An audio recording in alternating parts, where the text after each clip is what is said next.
Earlier this month, the president of Ghana, John Mahama, traveled to Mali, Niger, and Burkina Faso to liaise with leaders of these countries. Although Mali, Niger, and Burkina Faso remain officially out of the Economic Community of West African States, that's ECOWAS, President Mahama believes that the inter-country cooperation remains vital to regional peace and development. Well, this week, President Mahama visited Nigeria, met President Bola Tinubu, and then told reporters that the situation is complicated. Is there any way to unite this complication? Jide Ogunsanwo, founder of Leadership by Data and Channels Television's data analyst, is here to share more intelligence about Nigeria's evolving multilateral relationship in ECOWAS and, of course, in the Sahel region. Thank you very much, Jide, for joining us on the News at 10.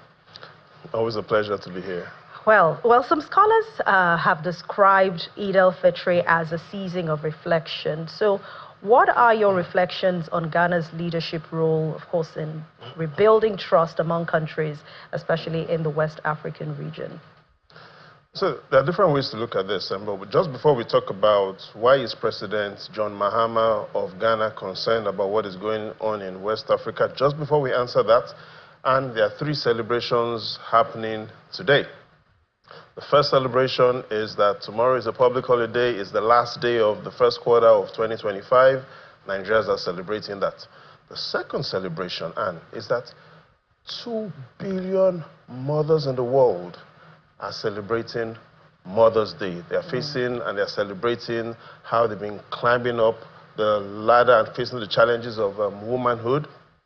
Again, a beautiful day for my brother and I to celebrate all the women, our mother, Yabo Wale Abino, and to celebrate the successes and challenges every woman, every mother in the world faces. The third celebration is the first day of Shawwal today, Eid Mubarak. So just before we go into the analysis of tonight, let's take a look at some of the messages of leaders in Nigeria on this first day of Shawwal, Eid Mubarak, because it allows us to put everything the nation is facing into perspective, especially this celebration. Look at the message from the Sultan of Sokoto, who is also the President General of the Nigerian Supreme Council for Islamic Affairs, talking about may our leaders fear Almighty Allah always and serve true, serving our people. We also ask all Muslims wherever we are to continue to live in peace with one another. That's one of the messages from the Sultan of Sokoto on Eid Mubarak, clearly talking about our leaders serving the people and serving Allah through serving the people.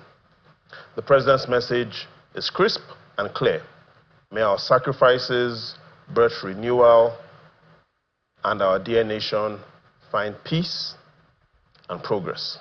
There's Eid Mubarak message, crisp to all Nigerians, that may we find peace and progress.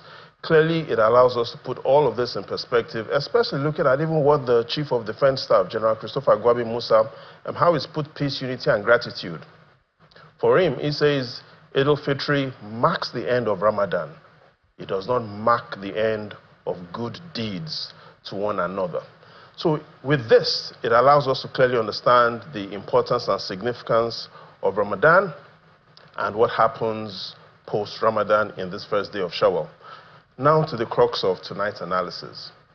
Why is President Ghana concerned about what exactly is going on in ECOWAS, even though it was just sworn in January? Let me explain it very clearly. Ghana shares borders with Burkina Faso.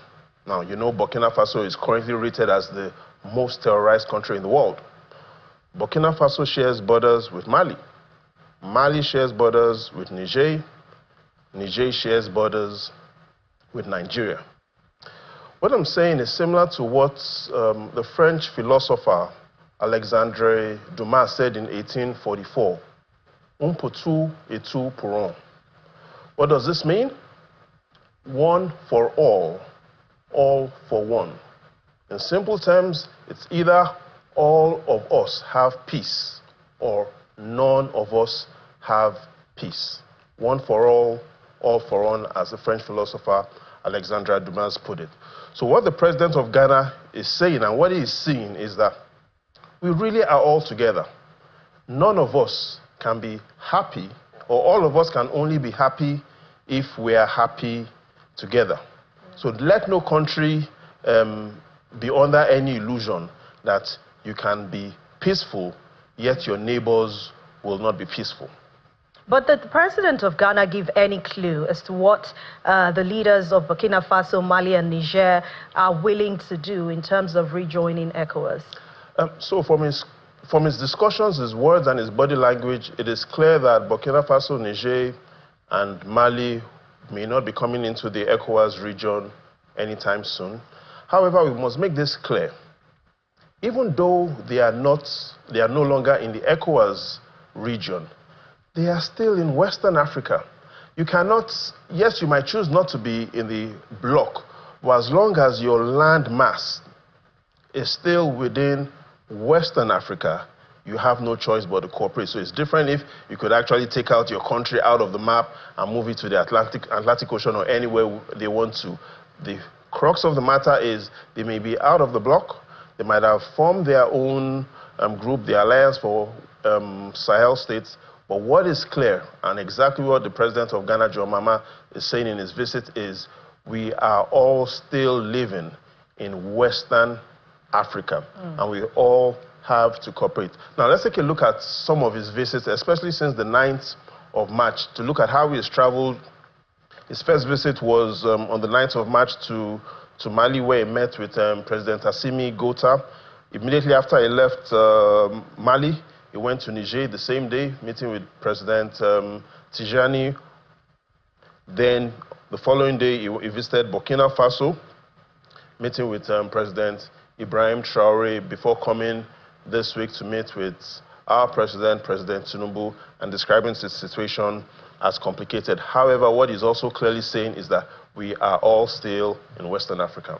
All right, we've seen French troops sent out and back home, but is there any evidence that Nigeria's bilateral relationship with France is an obstacle to regional cooperation among West African countries?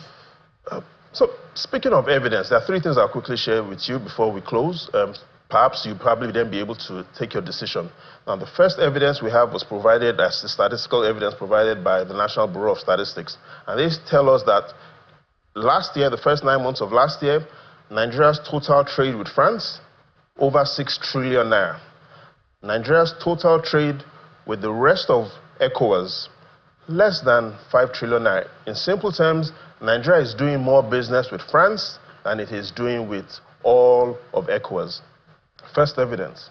Now, the second evidence, and why President Tinubu perhaps is interested in France, is France clearly belongs among the top G7 countries. We're talking about the United States, United Kingdom, Germany, Japan, Italy. So clearly France has a role in the voice of industrialized nations, and clearly the president sees some value there. But perhaps the concern of these African countries is that, you know what, one of the 4th century scholars in India, Vishnu Gupta, said, "The friend of my enemy is my enemy." And so for some of these nations, they see France as an enemy, and if Nigeria is a friend to France, they then see Nigeria also as an enemy. So final analysis, let's take a look at some of Nigeria's ties and some of the president's travels to France in the chart of the week. And the evidence we have is that since the president's inauguration, the president has visited France 7 times. We remember his first visit a month after he was inaugurated in June. After the June trip, 3 months after, he visited France. January 24, 4 months after that, another visit to France on a private visit.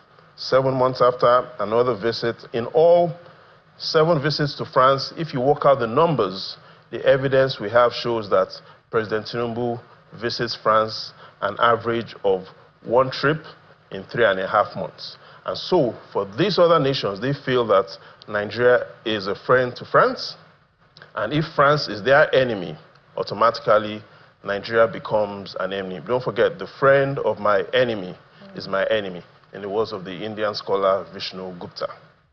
All right, thank you very much. I guess that's a great place to end the discussion tonight. Jide Ogunsanwo, founder of Leadership by Data and Channels Television's data analyst. Thank you for your exciting contribution. The pleasure is all mine.